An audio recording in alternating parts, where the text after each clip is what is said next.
বন্ধু আমার, আল্লাহ তাবারক ওয়া তাআলা পবিত্র কোরআন মাজিদের মধ্যে বলছেন, আজকে আপনাদের সম্মুখে আমি 5টা বিষয় নিয়ে কথা বলবো।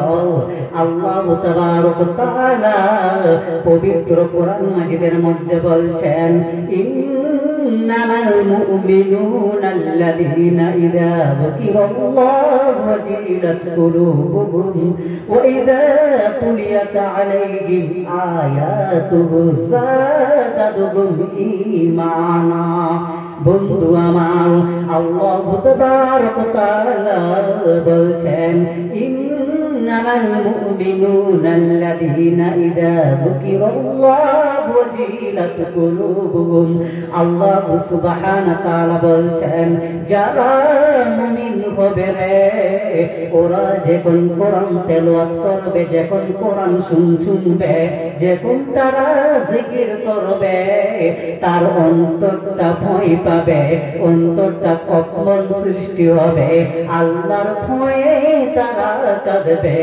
বন্ধু আমার, হযরতে আবু বকর রাদিয়াল্লাহু তাআলা আনহু এমন একজন সাহাবা ছিলেন, একজন এমন সাহাবা ছিলেন, হযরতে আবু বকর রাদিয়াল্লাহু তাআলা আনহু যখন নামাজে দাঁড়িয়ে যেতেন, এত জোরে জোরে কান্না করতেন।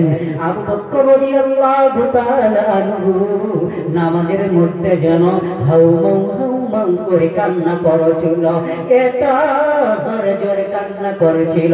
ওই গ্রামের ছেলেরা বলছিল, মনে হয় আবু বকর রাদিয়াল্লাহু তাআলা আনহু মনে হয় পাগল হয়ে গেছে, না হলে আবু বকর রাদিয়াল্লাহু তাআলা আনহু এত জোরে জোরে কেন কান্না করবে? বন্ধু আমার, আবু বকর রাদিয়াল্লাহু তাআলা আনহু পাগল হই নাই।